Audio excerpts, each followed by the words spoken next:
नमस्कार, स्वागत है आपका। आज मैं आपको होली अष्टमी व्रत की कथा सुनाने जा रही हूँ, जो इस प्रकार से है। एक साहूकार के 7 बेटे और 7 बहुएं एवं एक कन्या थी। उसकी बहुएं कार्तिक कृष्ण अष्टमी को होली माता के पूजन के लिए जंगल में अपने नंद के साथ मिट्टी लेने गई। मिट्टी निकालने के स्थान पर ही एक शाहू की माँ थी। मिट्टी खोदते समय नंद के हाथों से शाहू का बच्चा चोट खाकर मर गया। शाहू माता बोली कि अब मैं तेरी कोख बांधूंगी, अर्थात अब तुझे मैं संतान विहीन कर दूंगी।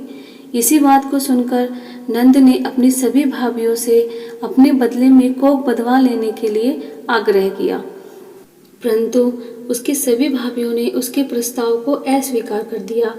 परंतु उसकी जो छोटी भाभी थी, उसने कुछ सोच समझ के अपनी कोख बंधवाने की स्वीकृति नंद को दे दी।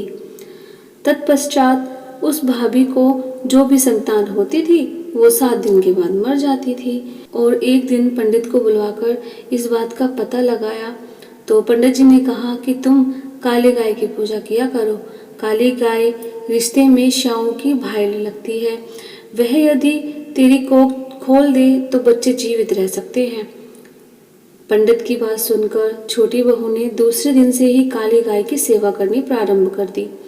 वह प्रतिदिन सुबह सवेरे उठकर गाय का गोबर आदि साफ कर देती और गाय ने अपने मन में सोचा कि यहाँ पर साफ सफाई करके कौन जाता है, इस बात का पता लगाऊंगी। दूसरे दिन गाय माता ने सुबह उठकर देखा तो साहूकार की जो बहू थी वो झाड़ू बुहारी करके साफ सफाई कर रही थी। तो गाय माता ने उस बहू से पूछा कि तुम किस लिए मेरी इतनी सेवा करती हो और तुम इसके बदले क्या चाहती हो? जो भी कुछ इच्छा हो तुम्हारी वो तुम मुझसे मांग लो। तो साहूकार की बहू ने कहा कि शाहू माता ने मेरी कोख बांध दी है, जिससे मेरे बच्चे नहीं बचते। यदि आप मेरी कोख खुलवा दें तो मैं आपका बहुत उपकार मानूंगी। और गाय माता ने उसकी बात मान ली और उसे साथ लेकर 7 समंदर पार शाहू माता के पास लेकर चली गई। रास्ते में कड़ी धूप से व्याकुल होकर दोनों एक पेड़ की छाया में बैठ गई। जिस पेड़ के नीचे वह बैठी थी, उस पेड़ पर गरुड़ पक्षी का एक घोंसला था, जिसमें गरुड़ पक्षी के बच्चे थे। थोड़ी ही देर में वहां पर एक सांप आया और वह बच्चों को मारने लगा। इस दृश्य को देखकर साहूकार की बहू ने उस सांप को मारकर एक डाल के नीचे छिपा दिया और उस गरुड़ के बच्चे को बचा लिया। और इसके पश्चात उस पक्षी की माँ ने वहां रक्त पड़ा देखा तो साहूकार की बहू को चोंच मारने लगी। तभी साहूकार की बहू कहने लगी कि मैंने तो तेरे बच्चे की रक्षा की है, मैंने तो तेरे बच्चे को सांप से बचाया है। तो वह साहूकार की बहू की बातों से बहुत प्रसन्न हो गई और बोली, तुम जो कुछ चाहती हो मुझसे मांग लो। बहू ने उससे कहा कि 7 समंदर पार शाहू माता रहती हैं, तुम मुझे उनके पास पहुंचा दो। तो तब उस गरुड़ पक्षी ने उन दोनों को अपनी पीठ पर बैठाकर समुद्र के पार शाहू माता के पास पहुंचा दिया। शाहू माता उसे देखकर बोली कि आ बहन, बहुत दिनों बाद आई है। वह पुनः बोली कि मेरे सिर में जुएं पड़ गई हैं, तुम उसे निकाल दो। और उस काली गाय ने साहूकार की बहू से जुएं निकालने को कहा और उस काली गाय के कहने पर साहूकार की बहू ने सिलाई से शाहू माता की सारी जुएं निकाल दी। इस बात पर शाहू माता बहुत ही खुश हुई। वो साहूकार की बहू से बहुत ही प्रसन्न हुई। शाहू माता ने उस साहूकार की बहू से कहा कि तेरे 7 बेटे और 7 बहुएं होंगी। तो यह बात सुनकर साहूकार की बहू ने कहा कि मुझे तो एक भी बेटा नहीं है, 7 बहू कहाँ से होंगी? तो शाहू माता ने पूछा, इसका कारण क्या है, तुम्हारे बच्चे क्यों नहीं हैं? तो उसने कहा कि यदि आप वचन दें तो इसका कारण भी मैं आपको बता सकती हूँ। तो शाहू माता ने उसे वचन दे दिया।